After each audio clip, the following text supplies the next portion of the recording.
Hello, welcome back to the Huckleberry Concepts YouTube channel. Wanted to do something a little bit different this week. Still going to do a little bit of woodworking, but instead of making a cutting board or something along like that, we're going to make a Carpenter bee trap. So what I've done here is basically taken an old fence post, put a mason jar lid on the bottom here, drilled some holes strategically, and then we will put a mason jar here on the bottom. This is a nice little trap. I've used these throughout the years to catch a lot of bumblebees. There's a lot of ways that you can get rid of the Carpenter bees without the trap, and some people will use like a badminton or racquetball racket, which works well. A little bit of an aerobic exercise, so you do get a little wore out. My son-in-law at one time was swatting at one and hit the bee so hard it hit me right here in the chest. So we still get a good laugh over that occasionally. But the Carpenter bee and the bumblebee look a lot alike. The interesting thing about the Carpenter bee is it's got a shiny butt, and the bumblebee is got a yellow and black fuzzy butt. So that's basically how you can tell the difference. The other thing is that the Carpenter bees, they do a lot of dive bombing at you. So they swarm around, they'll dive down at you, and I've never heard of anybody getting stung by a Carpenter bee. I've done a little bit of research and saying that they do have a stinger, but I've never heard of anybody getting stung. I will say that bumblebees, I have gotten stung by a bumblebee, so be careful around those guys. What the bee is doing when they are utilizing the trap, and why we're building the traps, is these Carpenter bees will bore holes about 3/8 to 1 inch, 3/8 to 1/2 of an inch into your 2x8s, your 2x10s, your patio roofs, your gun. So what you'll see is they will start boring holes in there, and they will damage the wood. And what they're doing is the females are going in and laying eggs, and the larva is then formed, and then new bees come out of that. So what they also like to do is utilize the existing holes that are already there. So if you do have holes in your woodwork from the previous year, they will use those holes. So it's I've always wondered, what if you don't plug those holes? What will happen? And will they utilize the same holes again? And yes, they will. They are lazy. They do like utilizing the same holes. That's why these traps are so great. You've already created the holes. They'll go in there. They'll go so far back in, and then they'll drop down into the jar, and they can't figure out how to get back out. But if you do not try to exterminate them in some ways, and you plug holes with caulk or something like that into your 2x8s, 2x10s, they will create new holes, so they'll create even more damage. So are you getting, with the traps, are you truly getting rid of Carpenter bees altogether? I don't think so. I still have Carpenter bees, but what it's doing is it's reducing the number, and instead of putting new holes in your barn, they're getting caught in these holes.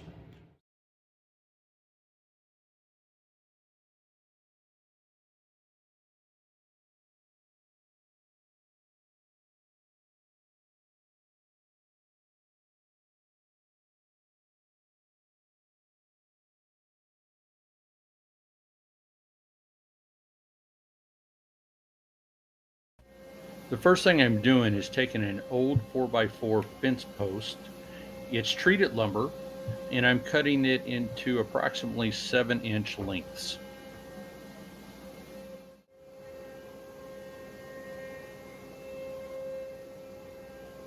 Next, we're finding the center of the bottom of the trap.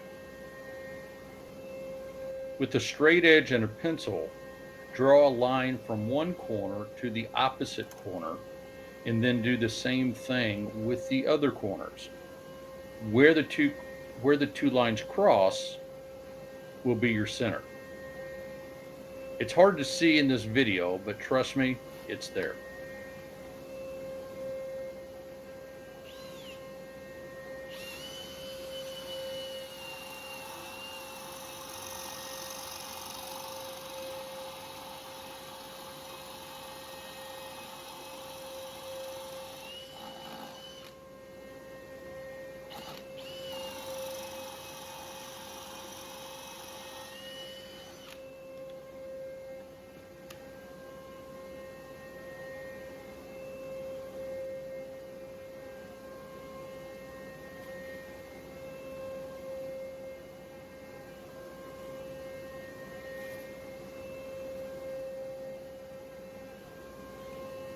After drilling on the bottom with the 1-inch spade bit, we're going to mark the sides.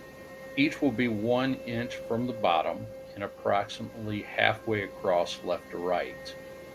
After that, we're going to drill a hole that's going to meet the hole we drilled with the 1-inch spade bit with a 1/2-inch spade bit.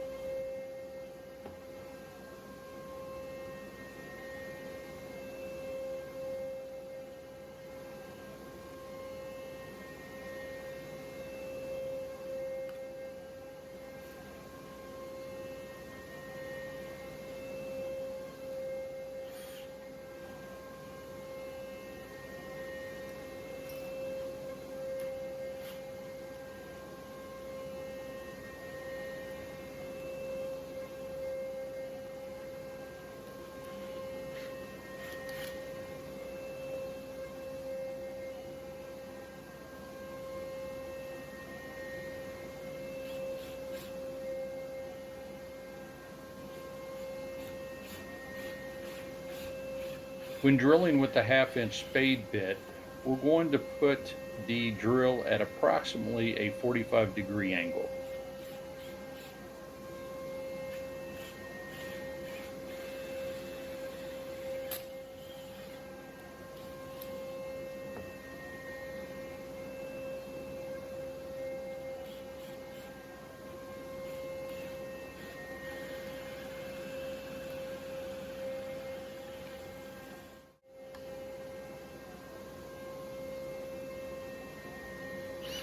It's a good idea to check the passageways and make sure that the bees will have a clean path from the small hole to the big hole.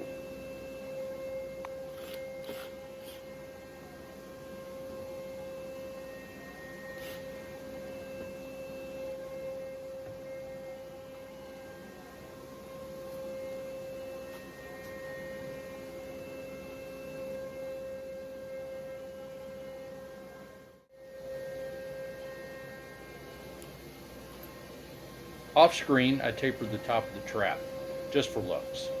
Next, I'm going to put a small pilot hole in the top of the trap so I can easily screw in an eye screw.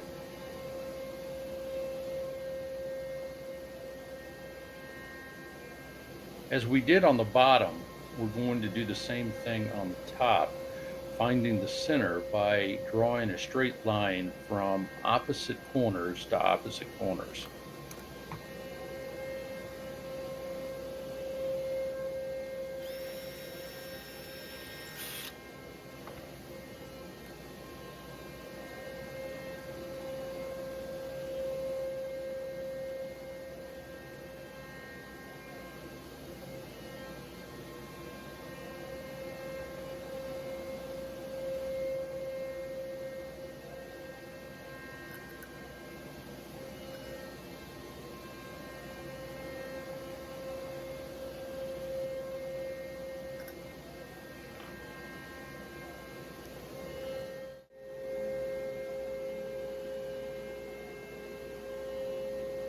We'll take the ring of a mason jar lid and put a few nails into it.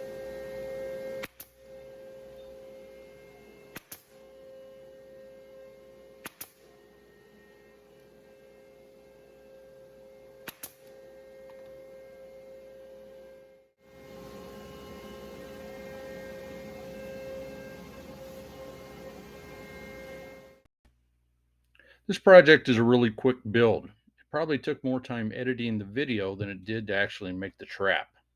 Also, the great thing about making this trap is it doesn't have to be perfect.